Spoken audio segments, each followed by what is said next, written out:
The situation between the Warriors and Jonathan Kuminga just keeps on getting weirder and worse. They're in this weird situation where they've got this guy who's a former, I believe, number 7 overall pick. Just a few years ago, he watched some of the other guys in his draft class, like Jalen Johnson, Jalen Suggs, get new contracts. He declined that to bet on himself and has not been able to. I don't think he's worth the offer, which was about $30 million. He's not been able to live up to that. He's been extremely inconsistent throughout his entire career. This year is no different.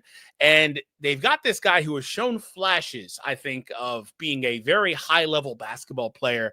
But again, he's too inconsistent to put it together. And now that they've got Jimmy Butler, they don't really even have the ability to play him out there. So interesting situation that they're in this year, but also moving into the playoffs with the matchup against the Rockets, there's a lot of questions as to whether or not he's even playable or if he will get play. I'm going to cover all of that and more. But first, make sure you subscribe here to the Basketball Bulletin because 80% of viewers on the channel are not currently subscribed. So make sure you're not missing out like they are and hit that subscribe button. It also helps tremendously with the algorithm and the channel's growth, which has been insane. Thank you very much. We appreciate it. Happy Easter if you celebrate. And you hope you guys have an awesome day. Eat some great food. Spend some good time with family. All that fun stuff. All right. So first things first, Kuminga's a weird guy, right? Because he is somebody that's on this team that requires you to be a high-level thinker, play a lot of read and react basketball, make quick decisions, timely cuts, all these different things. The ball can't stick with you.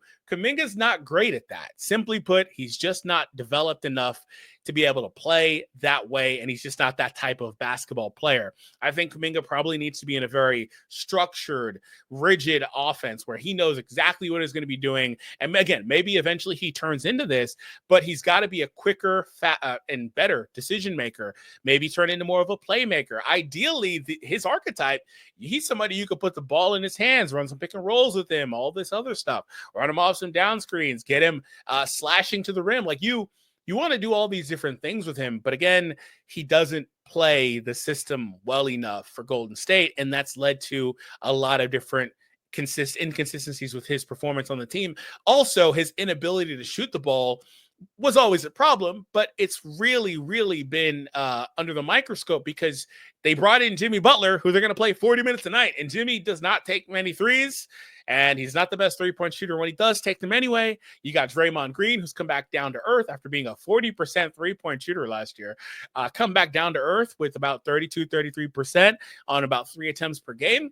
And he's in a situation where you can't play these guys together. But if you're Kerr, if you're the Warriors, you're going to play those other two 38, 40, 42 minutes a night, especially in the playoffs. So where does that leave Jonathan Kuminga?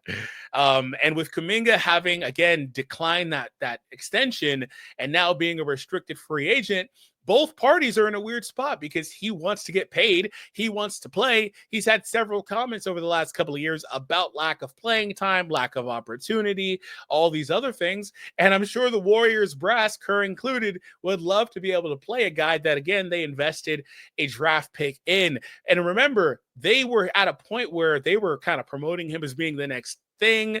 When it was part of the next core, they were doing the 2 timeline thing.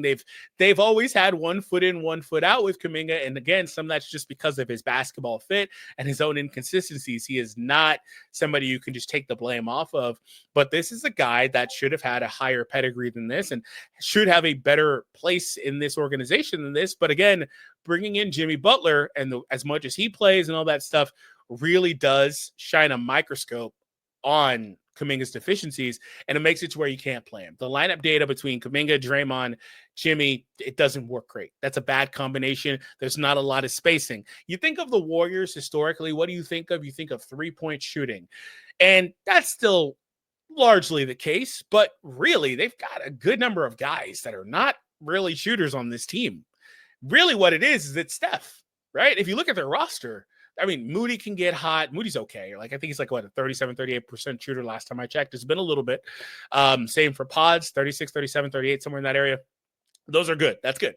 And they mostly get those open threes off of defenses converging on Steph, or maybe Jimmy when he's getting downhill. Maybe Draymond will find somebody open, etc.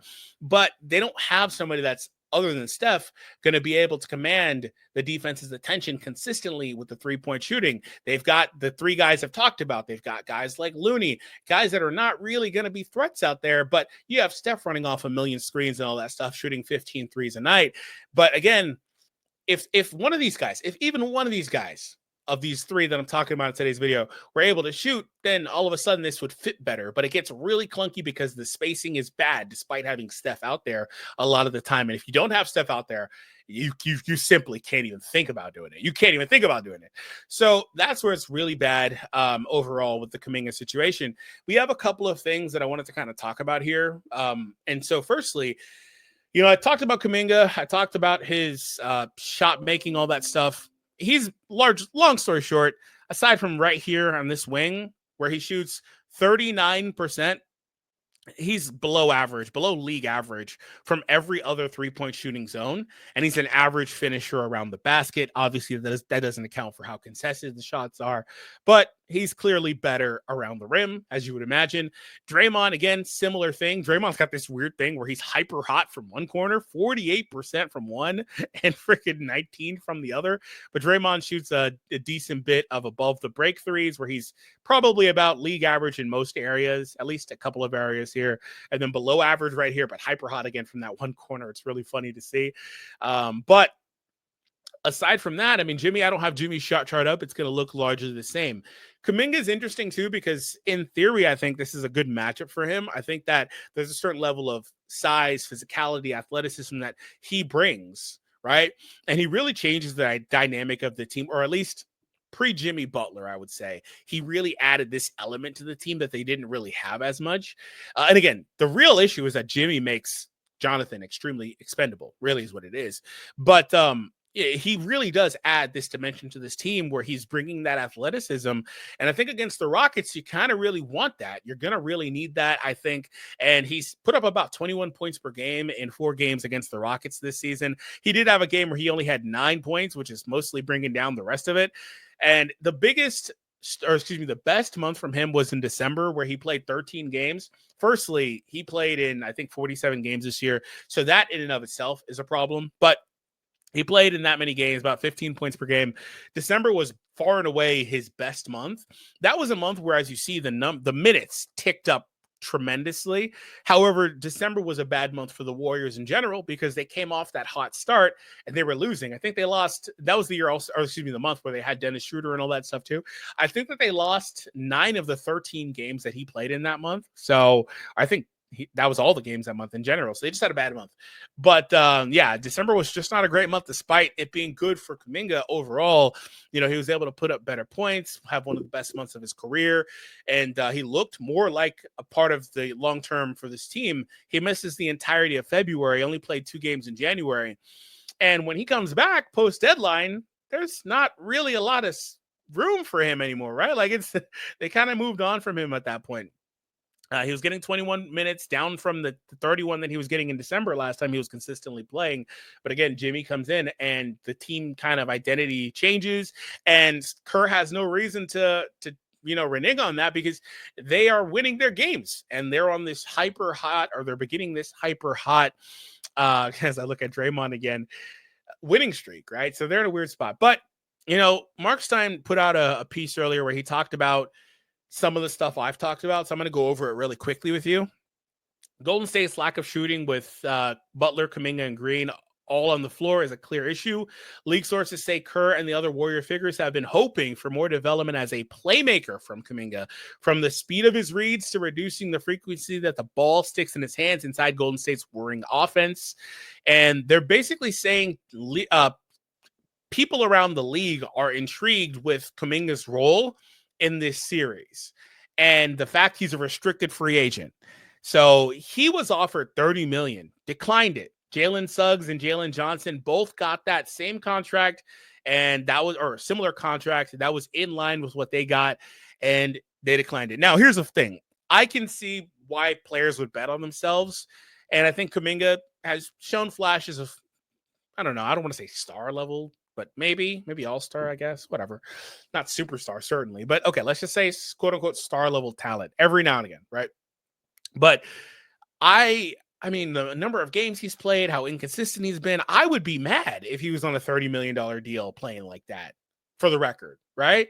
Now, it wouldn't be this season, to be next, but still, like, I don't think the production they got out of him is theoretically worth $30 million. So to me, I can understand why he declined it, but that might be an overpay. Now, there's some question as to whether the Nets, who have up to $40 million in salary cap, will try to steal Kuminga with that number. And I've got to say the Nets are madman. They are an absolute madman. If they throw 40 million at him, they've got to be so sure. They have to be so sure that this is like a Jalen Brunson situation. And that's putting it lightly, because Jalen showed what he showed. He needed the ball more, but you could see what Jalen was, right? He came in and he was really good for that team. Kuminga, like I've said several times, has been hyper inconsistent. So you've got to be so sure. This is just bad business to me. I wouldn't take that risk. There's something to say for a GM or organization that's willing to take risks. This seems like too big of a risk to me personally, but it's not my money. So whatever. They're saying ultimately that the way this plays out, though, it could look like they may just have to sign and trade him elsewhere, which in my opinion, I think is horrible management of the 7th overall pick. And he just wasn't a great fit for them. Really, when they in that period where they were doing that 2 timeline thing, I don't know if they had the best drafting, right? They kind of didn't. I need to look at that 21 draft again to see who was on the board. But obviously Wiseman comes to mind. Some of that too. Who was in that draft? Was it LaMelo? Was it LaMelo in the Wiseman draft they declined? That's like, that's nuts. I still would pull the trigger on that. Anyway, ahead of the first round matchup against the Rockets, Coach Kerr revealed if he has any plans to include Kuminga in his rotation. I have to read what we need. I have to read who's playing well together. And to be very frank, the Jimmy JK combination has not been great. And that's the tricky part here. I'm playing Jimmy 40 minutes a night because he's one of the very best players in the league. And there's a reason we're here, and we're the 7th seed. And yeah, that's very true. Jimmy's arrival has, again, really made Kuminga much more expendable. So here's the silver lining in this. If you're the Warriors and you still have faith, he can turn into what you want him to be: better playmaker, better shooter, quicker decision maker. That's kind of a lot to ask for a young guy if that just doesn't automatically have it. Like Pods works, Moody works, because they have those intangibles already. Like Kuminga has to learn that. And who knows if he ever really becomes somebody that's good in this type of system.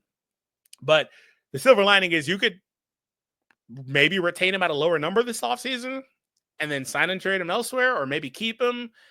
Jimmy's old. Does Kuminga want to wait another couple years? I don't know.